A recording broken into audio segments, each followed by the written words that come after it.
ଜୟ ଜଗନ୍ନାଥ।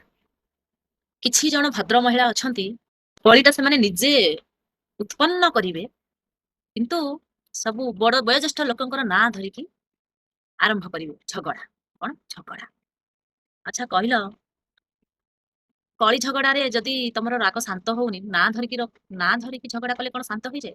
ଆଉ ନାଁ ଧରିକି ଜଣକୁ ଶୋଧିଦେଲେ କି ନାଁ ଧରିକି ଚାରି ପାଞ୍ଚ ପଦ କଥା କହିଦେଲେ ତମ ରାଗ ଶାନ୍ତ ହେଇଯାଏ? ନା ତମର ସବୁ ସମାଧାନ ସେତିକିରେ ସମାପ୍ତ ହେଇଯାଏ? ସେଇଟା ମୁଁ ଜାଣିନି। ଯେହେତୁ ତମେ ବୟୋଜ୍ୟେଷ୍ଠ ଲୋକଙ୍କର ନାଁ ଧରିକି କହୁଛ, ଶାଶୁ ଶ୍ୱଶୁରଙ୍କୁ ହାତ ଉଠେଇବା ପାଇଁ ପଛଉନ, ଶାଶୁ ଶ୍ୱଶୁରଙ୍କର ନାଁ ଧରିକି ଝଗଡା କରୁଛ, ନାଁ ଧରିକି ସବୁବେଳେ କହୁଛ, କାହିଁକି? ହଁ, ଏତିକିରୁ ତ ଭାଇ ପୁରା ସତ କଥା ଜଣା ପଡିଯାଉଛି ଯେ ତମେ ସବୁ କେତେ ସଂସ୍କାରୀ ହେଇଥିବ। ସଂସ୍କାର ତମେ ଏଇଥିରେ ସୂଚନା ଦେଇଦଉଛି ନା। ଗୋଟେ ବୋହୂ ଯେତେବେଳେ ତାଙ୍କ ଶାଶୁ ଶ୍ୱଶୁରଙ୍କର ନାଁ ଧରିକି କହିବ, ସେ ଶାଶୁ ଶ୍ୱଶୁରଙ୍କୁ ଧନ୍ୟ, ଏତେ ସୁନ୍ଦର ସଂସ୍କାରୀ ବୋହୂଟେ ଖୋଜି ଖୋଜି କରି ଭାଇ ପାଇଛନ୍ତି। କି କଥା, ହଁ ନା ନାଇଁ? ମାନିବାକୁ ପଡିବ।